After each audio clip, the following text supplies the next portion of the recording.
Good morning, everybody. Wonderful day to you. I have another recording where I will go over some news with you. It's called Coffee Time, so I'm having my coffee. It's very nice espresso, so I'm very happy with that.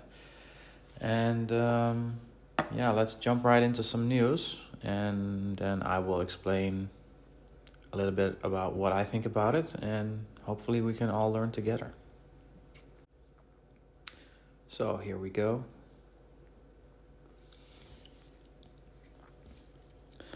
In the Financial Times, I will go through the top global stories. And let's see, the first story, AI's uncanny valley. Robots are close to being so convincing that we can't tell them apart from humans. And that could be a problem, writes John Thornhill. So, my thoughts on AI are basically that it's inevitable and can't really stop it. It's gonna happen whether you like it or not. Even if we in the West decide we don't want AI in our life, the East will do it anyways. I don't know how many of you people have been in Asia, but I can personally tell you that if you are in any country in Asia at this point, they have in any in small restaurants around the whole continent, robot delivery,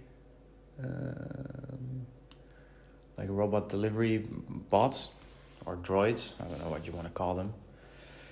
So you sit in a restaurant in, for example, Vietnam, and it's like a cheap restaurant, the cheap ones next to the road. You can have a meal for like $5 or something like that, like extremely cheap compared to the $10 we pay for a box of eggs these days.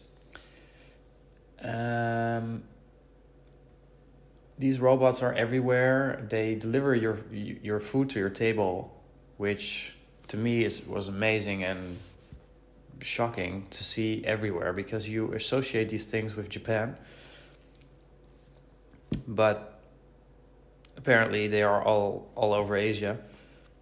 And in the West we don't see these things, and out of sight, out of mind, correct? So this is what happens. All right, let me take a sip of coffee.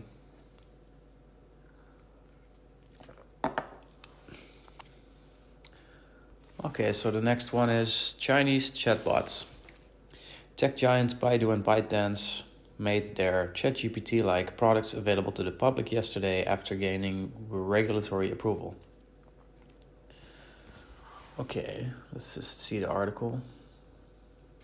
Beijing grants regulatory approval to artificial intelligence products by several tech groups. Chinese technology groups are okay. A handful of AI startups also had their services cleared for the public in a development expected to help the companies improve their models and commercialize the technology as they race to deliver China's answer to Microsoft's OpenAI. Baidu's Ernie had previously only been available to a limited pool of users that signed up to test the chatbot. But from Thursday, everyone with a Chinese phone number can access the free chatbot, which Baidu has said will remake its business and bolster advertising revenue. Baidu founder Chief Executive Robin Li on Thursday said that the public rollout meant Baidu will collect massive, valuable, real-world human feedback to make the chatbot work at a much faster pace. All right, I'll stop there because it's quite a long article, obviously. So my thoughts on Chinese chatbots and Baidu in general and ByteDance. I think I'll just argue both sides. So I think in the West, we think China is the enemy. In the East, this is completely different. In the East, the West is perceived as arrogant. Not only arrogant. If you're in Asia and you talk to a person and you say, what do you think about America or the West in general? They say, well, the West has gone everywhere and just made war everywhere they went. They ruined the Middle East. And everyone's kind of done with it, you know? So you see the split between East and West, which is very clear. And we'll see how that develops. Personally, I tried to invest in China in the past, which has been successful. Doesn't mean that it will be successful in the future, because I don't give investment advice. I don't claim to be any smarter than you all are. But I'll say that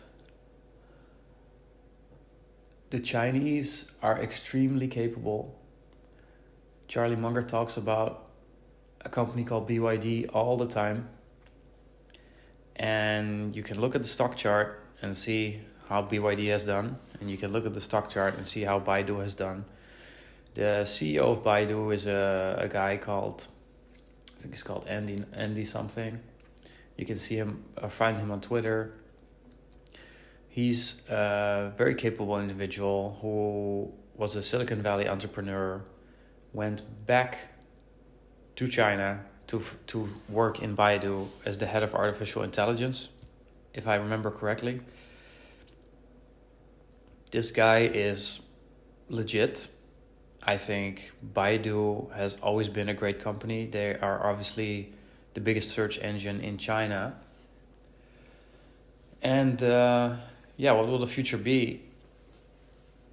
I can't predict the future, but I think Baidu is a great company. What you have to think about is, in my portfolio, in my situation, can I even own something that's Chinese? Because, the West is trying to sanction China and left, right, and center. So Baidu is kind of in the middle of this, where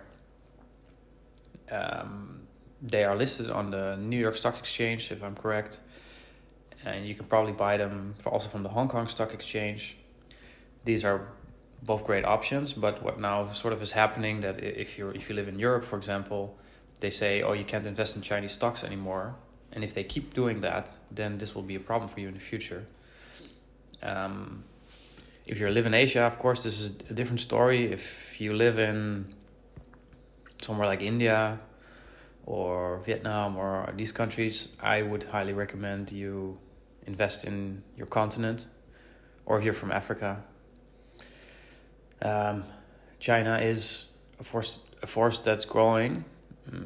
We can discuss all day whether they will grow and how much they will grow and stuff like that.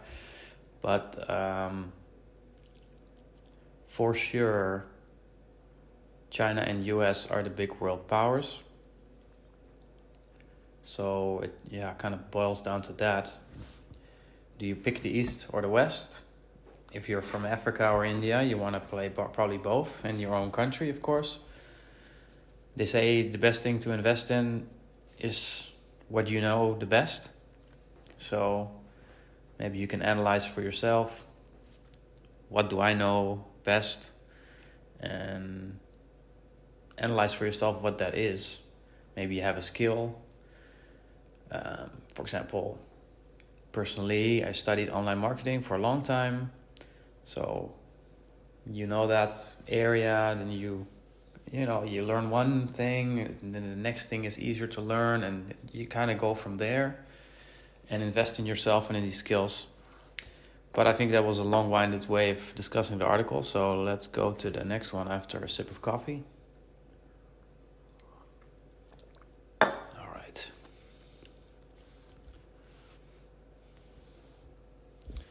Let's see.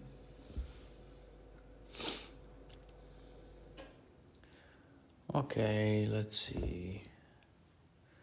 Today, S&P Global publishes its manufacturing purchases managers indices. Don't know much about that.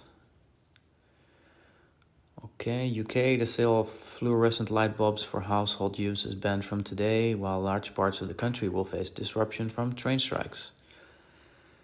Don't really have an opinion on fluorescent light bulbs, except that you know, well, maybe I do have a little opinion on it. Natural lighting is always better. Fluorescent light bulbs hurt your eyes. I think anyone who worked in an office knows that. I'll tell you a little fact about working in the office. The fluorescent light bulbs are actually have been proven by studies, and you guys can check me on this. It's been, I think, proven by studies that mice that are put in a cage with fluorescent lighting, so not natural lighting, they how do you say this? Experience higher stress levels. So the light kind of makes you more stressed, so you work harder. So this is the sad thing about offices, especially many years ago. I'm sure in the big tech companies, maybe now it's a bit better, but in general, in office design, people know to design offices in a way where the light is always on and the light will keep you working. So, excuse me, everything is designed that way. Then, well, if we're talking about office design, I'll tell you one more thing, which is something I always think about. It's in mall design, so big sidetrack, but in mall design, a shopping mall that is, as soon as you enter the mall, there's a complete design, right? They thought about every single small part of the mall and how to push you through the mall, let's say. So what they do is when you enter the mall, the floor is always, it makes a sound, right? So it's like tuck, tuck, tuck, tuck, tuck, tuck. If a woman wears heels, it's like tuck, tuck, tuck, tuck, tuck, tuck. What this does, and you probably notice it by now, it's very annoying. So in a mall, it sounds hollow. And with these hollow sounds, you are just so annoyed. Subconsciously, you're annoyed.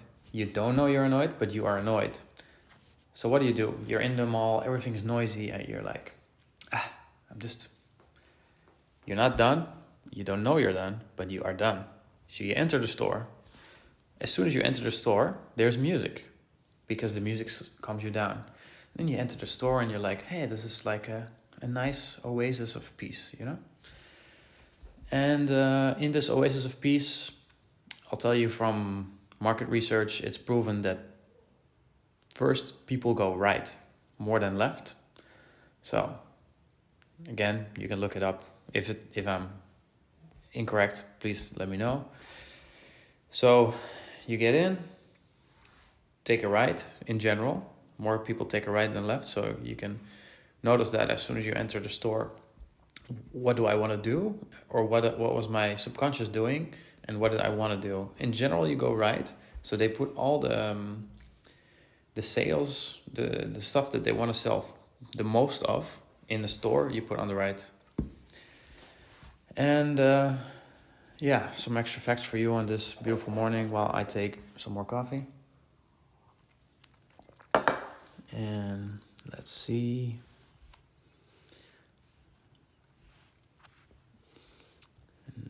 Let's see. 5 top stories. Adani shares slid and opposition to politicians demanded action after a report by FT and The Guardian.